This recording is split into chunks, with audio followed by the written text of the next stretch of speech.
그럼 목사님 요 얘기를 좀 한번 해주시면 좋을 것 같아요. 이제 하나님께서 인간을 하나님의 형상대로 지으셨잖아요. 예. 그래서 최초의 인간이었던 아담은 죄가 없는 상태였고, 그래서 하나님께서 아까도 말씀하셨던 거지만 생육하고 번성하고 땅에 충만하라, 땅을 정복해라, 그리고 모든 것을 모든 생물을 다스려라 이렇게 말씀하셨는데, 이것은 하나님께서 아담에게 그 통치권을 위임하신 거잖아요. 그렇죠. 그래서 아담은 하나님의 통치 대리자로서 이 땅을 통치하게 될 때 엄밀히 따지면 하나님의 통치가 아담을 통해서 이 땅 가운데 실현되었던 것인데 이것이 이 땅 가운데 임했던 하나님의 나라라고 볼 수 있는 것이잖아요. 그렇죠.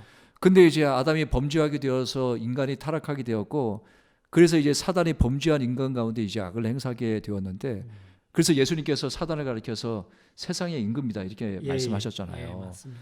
그러면 그것을 통해서 이 땅에 임했던 그 하나님 나라가 훼손되었던 것인데, 그러면 예수님께서 이 땅에 오신 것이 하나님 나라 회복에 있어서 어떤 역할이었고 또 어떤 과정이 있었던 것인지 그걸 좀 간략하게 말씀해 주시면 좋을 것 같아요. 금방 이제 베르카 목사님께서 말씀하신 것처럼 하나님께서 이 우주 만물을 창조하시고 또 우리 인간에게 이 세상을 다스리는 권한을 위임해 주셨는데, 네네. 그 자체가 이미 하나님의 나라라고 말씀하셨잖아요. 그런데 불행하게도 우리 창세기 3장을 읽어보면은 아담의 불순종으로 인해서 이 하나님의 나라가 깨어지는 모습을 우리가 볼 수가 있습니다. 훼손된 거죠, 그렇죠? 곧 우리 인간이 하나님의 나라를 상실하게 되는 모습이 그렇죠. 나와 있죠. 네. 왜 하나님의 나라가 상실되냐면은 사실 에덴 동산은 원래 그대로는 하나님의 나라 그 자체였죠. 네네. 예. 그런데 우리가 창세기 3장을 자세히 읽어보면은 아담이 하나님을 왕으로 인정하고 하나님을 섬길 때는 에덴 동산이 하나님의 나라였어요. 네네. 그런데 그 아담이 타락하게 되는데 네. 그 타락한 동기를 보면은 자기 스스로 하나님처럼 되고 싶은 마음이 아담 안에 있었다는 것을 본인이 보게 주권자가 됩니다. 되려고 했던 거네요. 그렇죠. 본인이 하나님처럼 되고자 하는 것은 하나님을 왕좌에서 몰아내고 네. 자기 자신이 왕이 되고자 하는 생각이 아담에게 있었다는 거예요. 주권의 영역을 네. 침범한 것이었어요, 그렇죠? 그렇기 때문에 그렇기 때문에 아담이 하나님께 불순종하게 되는데 이 아담의 불순종으로 해서 어떤 사건이 일어나느냐? 네. 아담이 하나님을 왕좌에서 몰아낸 거예요, 이건. 그러니까 어떻게 보면 반역이라고 할 수 있죠. 반역이죠. 네. 맞아요. 이렇게 되면은 하나님은 더 이상 아담의 왕이 아닌 거예요. 그리고 아담도 더 이상 하나님의 통치를 받지 않아요. 하나님 통치 이제 거부하게 됐죠. 네네. 왜? 자기 자신이 왕이 되었으니까요. 그러니까요. 네. 반역인 거죠. 그리고 나중에 보면은 결국은 이 에덴 동산에서 쫓겨나는 모습을 볼 수가 있죠. 네네. 그러니까 범죄한 이후에 타락한 이후에 에덴 동산에 있는 아담의 모습은 주권도 하나님의 주권이 바로 서지 못하고 네. 또 아담은 하나님께 불순종함으로써 아담은 더 이상 하나님의 백성도 아니고 나중에는 결국 에덴에서 쫓겨나서 땅도 상실하게 되고 땅도 잃게 되고. 네. 그러니까 주권도 주권도 그 제대로 서지 못하고 백성도 아니고 네. 땅도 잃어버리고 네네. 하니까 자연스럽게 하나님의 나라를 상실하게 된 거죠. 모든 조건이 깨진 거네요. 그렇죠? 네, 맞습니다.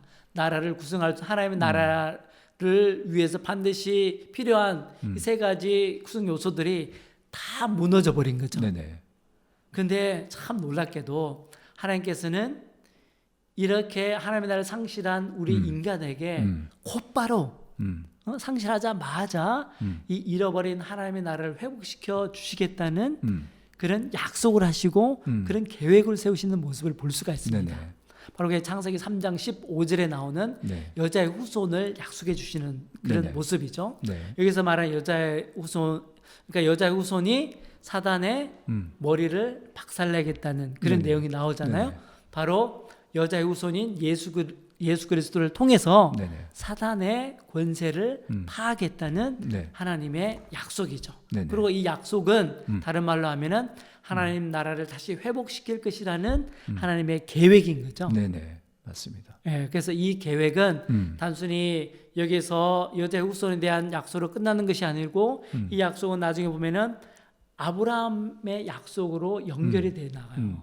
그래서 하나님께서 아브라함에게 약속할 때 아브라함에게 땅에 대한 약속만 주는 게 아니고 아브라함을 복의 근원으로 삼아주겠다, 복등에서 삼아주겠다는 약속이 나오잖아요.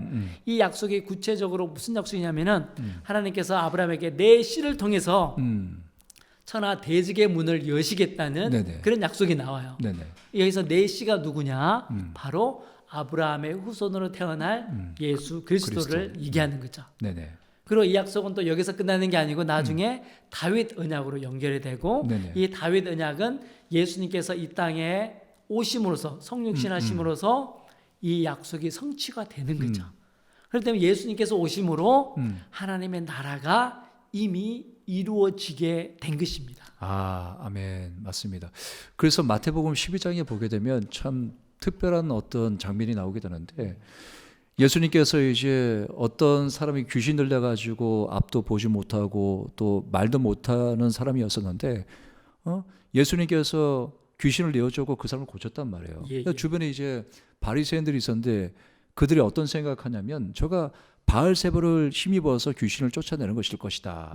그때는 예수님께서 그들의 생각을 아시고 내가 만약에 성령의 능력을 힘입어서 귀신을 쫓는 것이라고 한다면 하나님 나라가 이미 임한 것이다. 이렇게 말씀을 하셨단 말이에요. 맞습니다.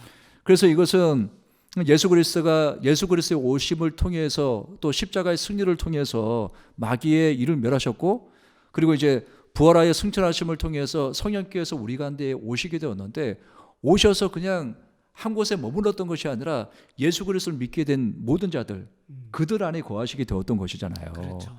그래서 하나님의 통치가 이제 믿는 자들 안에 실현된 것이다. 이렇게 보면 되겠네요, 목사님. 예, 맞습니다. 그런데 이제 문제는 하나님의 나라가 우리 안에 이미 임했는데, 네네. 근데 거의 많은 우리 성도님들이 네. 이 하나님의 나라를 잘 누리지 못하고 살아가는 것 같아요. 왜 누리지 못할까요, 목사님? 그러기 말이에요. 아니 왜냐하면 조건은 다 된 거잖아요. 예. 주권도 회복이 되었고, 그렇죠. 백성도 되었고, 그리고 영토도 갖추게 되었는데 이 세 가지가 됐는데 그럼에도 불구하고 왜 이것을 누리지 못할까요, 목사님? 예, 그래서 이제 우리 안에 이미 네. 이제 성령 하나님께서 계시는데 네. 정말 우리가 성령 하나님을 왕으로 인정하고 왕으로 섬기고 성령 하나님의 통치를 얼마나 잘 받고 있느냐에 따라서 네. 우리가 이 하나님의 나라를 잘 누리느냐. 네네. 그렇지 않으면 내 안에 이미 하나님의 나라가 이루어졌음에도 불구하고 잘 누리지 못하게 되느냐. 네네. 이것이 판가름 나는 것 같아요. 그렇겠네요. 사실 우리 성령 하나님께서 우리 안에 왕으로 임해 계시지만 우리가 이 성령 하나님의 말씀대로 따라 살기보다 이 성령 하나님의 다스림을 받기보다는 우리의 죄악된 본성이 있기 때문에 네. 우리 스스로 왕이 되고 잘 때가 너무 많은 것 같아요. 그렇죠. 육신의 본성인 것 같아요. 그렇죠. 그래서 우리 마음대로 내가 원하는 대로 내 생각대로 하려고 할 때가 참 많죠. 네. 그렇게 되면은 그 순간만큼은 어떻게 했어요? 우리가 하나님의 나라를 못 누리고 살게 되는 거예요. 그래서 하나님의 백성이라고 한다면 당연히 주권자가 되시는 성령의 음성에 귀를 기울이고 그 가운데 그 말씀 가운데 순종해야 하는 것인데 그러나 이제 마치 아담이었던 것처럼 그것을 거부하고 내 뜻대로 살겠다 이렇게 되어지면 이제 또 그 관계가 깨어지는 것이니까. 그렇죠. 예. 하나님의 나라 그 통치가 실현되었음에도 불구하고 그것을 누리지 못하는 것이 되고 말겠네요. 예, 맞습니다. 네. 네, 오늘 목사님 참 감사합니다. 아주 귀한 말씀입니다. 그래서 이미 하나님 나라가 우리 가운데 실현된 것인데 우리가 이것을 충분히 누릴 수 있어야 될 거라고 생각합니다. 네. 자, 오늘도 최강식 목사님 모시고 토크를 통해서 말씀을 나누게 되었는데 하나님 나라에 관한 것이었습니다. 많은 사람들이 성경을 보고자 해도 성경의 맥을 잡지 못해서 힘들어하고 또 열심을 내어서 일독을 생각하지만 중간에 포기하는 사람들도 많이 있는데 자, 그런데 성경이 무엇을 말씀하고 있는 것인지 파악해서 초점을 거기에 두고 보게 되면 훨씬 성경이 쉽고 또 재밌고 깊이 묵상할 수 있게 됩니다. 자, 그렇다면 성경의 커다란 주제가 뭐냐? 다시 말해서 하나님께서 이 성경을 통해서 우리 가운데 주시고자 하는 그 핵심 메시지가 뭔가라고 질문을 던지게 되었을 때 그 대답은 바로 하나님의 나라였습니다. 이렇게 볼 때 하나님의 나라는 바로 하나님의 통치가 실현되는 곳인데 우리가 이 땅을 떠나서 가게 되는 천국, 장소로서의 개념도 있는 것이지만 또한 우리가 이 땅을 살면서 얼마든지 이 땅의 하나님 나라를 누리면서 살아갈 수 있는 것입니다. 그 이유는 예수님께서 말씀하실 때 그날에는 내가 아버지 안에 너희가 내 안에 내가 너희 안에 있는 것을 너희가 알리라 이렇게 말씀하신 것처럼 성령이 모든 믿는 자들 안에 거하고 계시는 것이기 때문에 바로 하나님의 통치가 실현되고 있는 곳인데 그런데 이 하나님의 통치가 실현되는 것 이것을 활성화시키려고 한다면 매 순간마다 우리가 하나님 백성인 것을 인정하여서 모든 것을 하나님께 맡겨드리고 그분의 뜻을 따라야 된다는 것이었습니다. 이렇게 할 때 우리는 이 땅을 살면서도 얼마든지 실현된 하나님의 나라를 누릴 수 있게 되는 것이죠. 자, 오늘 이 말씀이 여러분들에게 도움이 되셨을 거라고 믿습니다. 도움이 되셨다면 구독과 좋아요 부탁드릴게요. 아울러 저희가 매번 주제를 정해서 방송을 진행하지만 혹시 성경에 대해서 궁금한 것이 있거나 알고 싶은 부분이 있다고 한다면 댓글을 통해서 질문을 주시면 저희가 그 부분에 관해서 성경을 묵상하고 또 깊이 연구하고 또 자료를 찾아서 방송을 통해서 다루도록 하겠습니다. 오늘은 여기까지 하고 인사드리도록 하겠습니다. 여러분 감사합니다. 감사합니다.